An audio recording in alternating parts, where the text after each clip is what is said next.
Hi everyone, my name is Victoria Durr and I'm an assistant professor at California State University, Monterey Bay. And I want to talk today about how young people can be meaningfully involved in climate change to foster resilience, justice, and hope. So the American Psychological Association this spring issued a new report on mental health in our changing climate, identifying unsurprising but wide-ranging impacts on mental health from climate change and natural disasters that result from this. But the report also links children's mental health to climate change. And so one way that this is occurring is through the Inuit and Aboriginal youth who have reported increased rates of suicidal thinking and depression because their nature-based cultural activities are no longer available to them.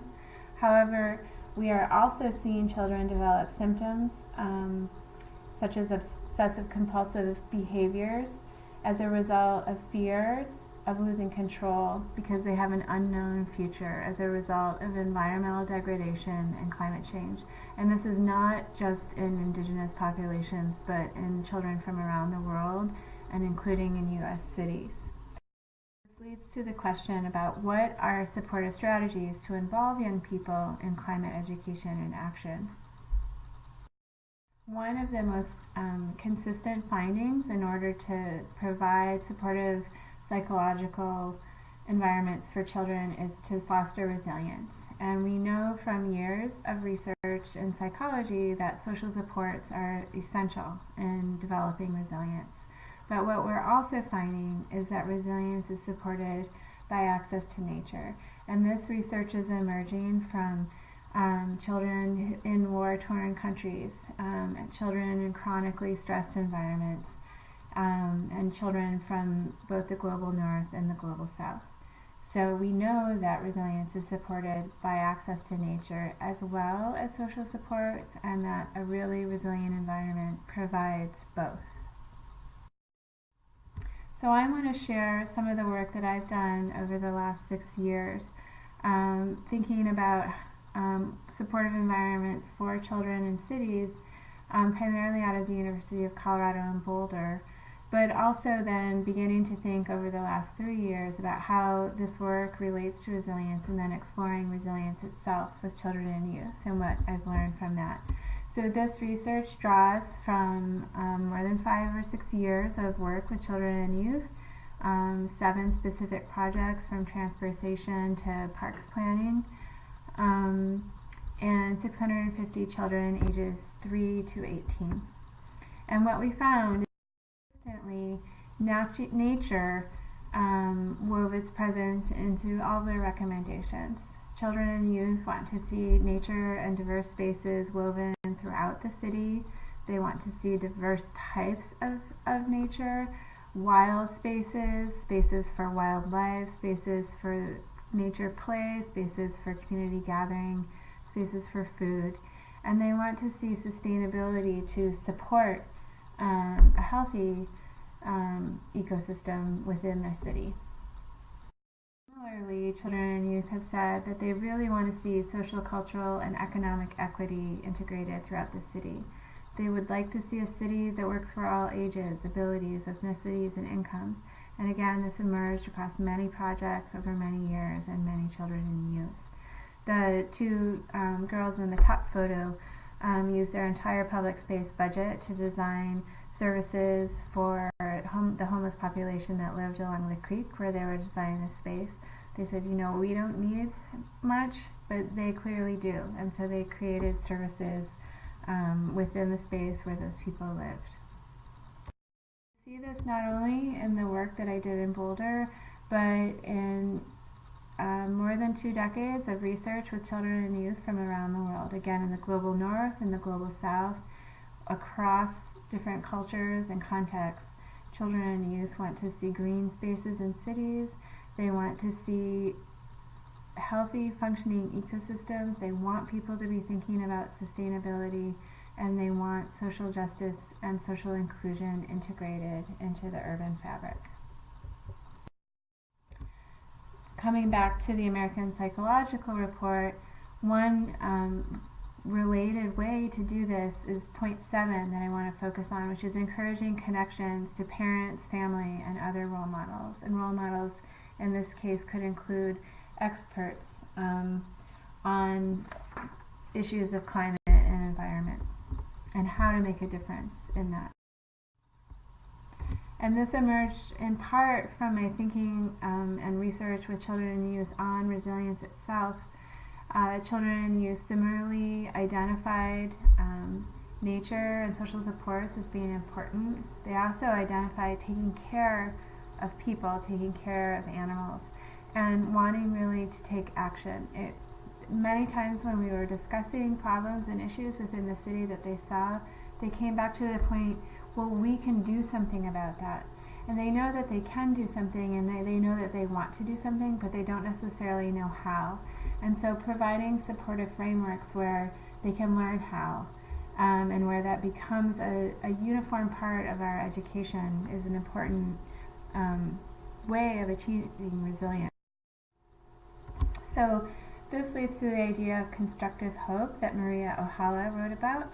A few years ago, she wrote a paper exploring hope and climate change, and specifically looking at young people's environmental engagement and identifying different ways that young people frame problems and develop hope through their exploration of environmental problems. So one of these is positive reappraisal, where they find the light at the end of the tunnel so that they can see some way forward when they're looking at an environmental problem or a wicked problem like climate change. Trust in sources outside of oneself, so it could be experts or leaders in the community, and so that mirrors what the American Psychological Association says and what we know from resilience research. And then finally, trust in one's own ability. So resilience often means people need to talk to each other about where the gaps are and where the weaknesses are in the system or in their communities. And so having opportunities to build skills, including communication with sources outside oneself, is a way of constructing hope. And so some of the ways for taking action that we often see are public protests, which we've had a lot of in recent months, and young people have been very involved in this, and it's great because it garners attention, mobilizes a base, and provides solidarity.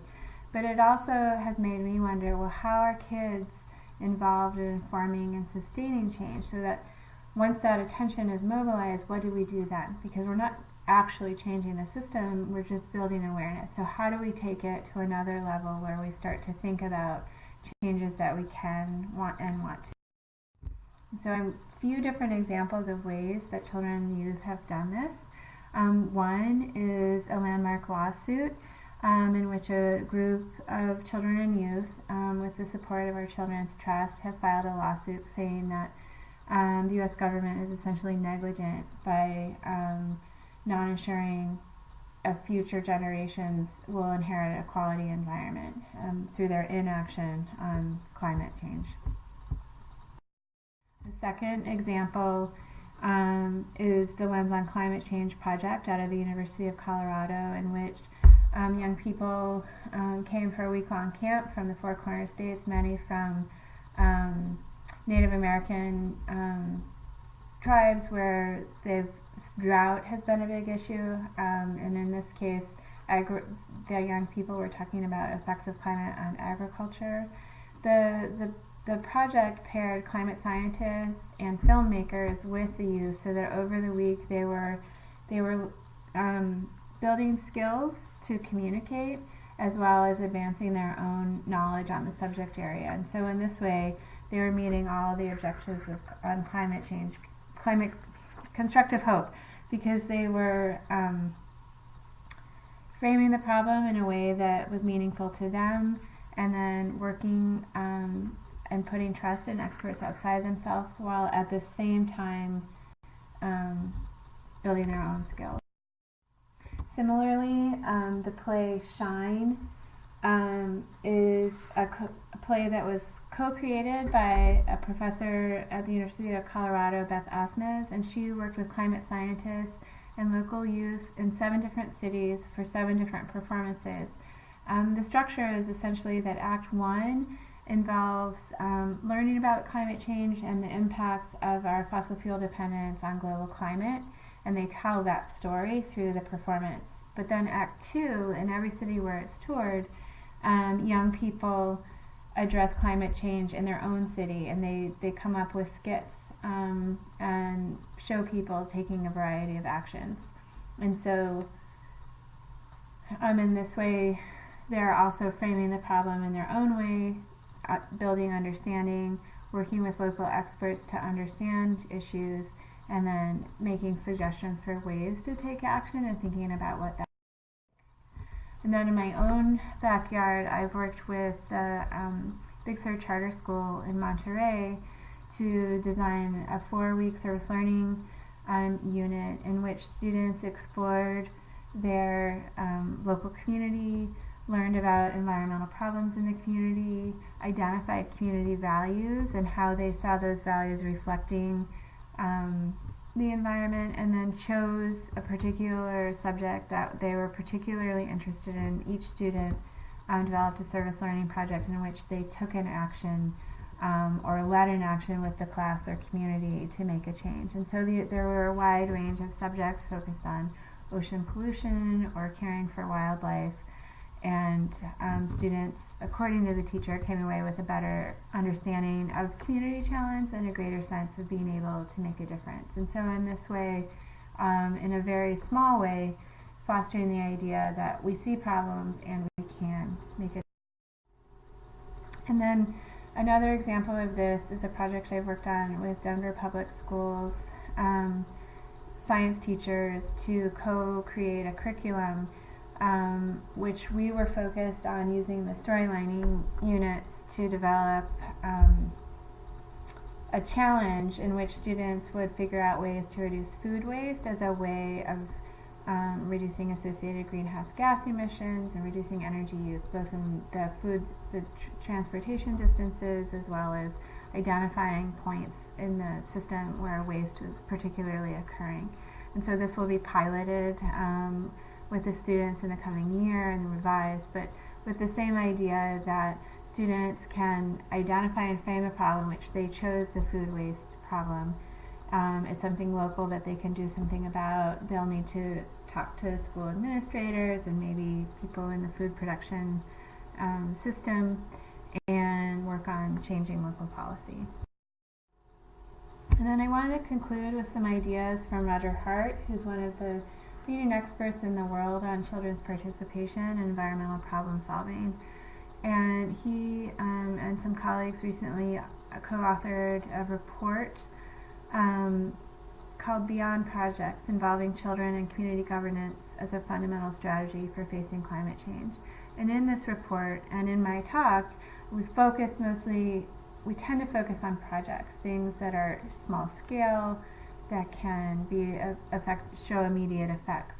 But in this report, they advocate for children's involvement in community governments as a strategy. So this would involve much longer term investment, which is harder to achieve, but can be done. The Growing Up Boulder model that I was sharing some of the research from in Boulder has done this through a university, school district, and city partnership, so that the children sometimes move through it, but fundamentally, if they're not talking about how do we change the system, we're not really having a very large impact, and that children need to learn not only how to do that, but have a right. One way that we've been thinking about doing this with the city of Salinas is through a network of neighborhoods and youth allies as leaders of these neighborhood initiatives, in which CSUMB and the city are supports, and the neighborhoods work at their own level, so that it's people who live and work together on a daily basis, forming coalitions to figure out ways to change the system through children and youth's involvement in governments. And we'll see where that goes. And I want to conclude with a quote from the report I mentioned on Beyond Projects, because it's a nice way of summarizing everything that I've been talking about, which is but being able to take action through playing a meaningful role in the face of adversity can often offer a kind of psychological protection by helping children to feel more in control, more hopeful, and more resilient. Thank you.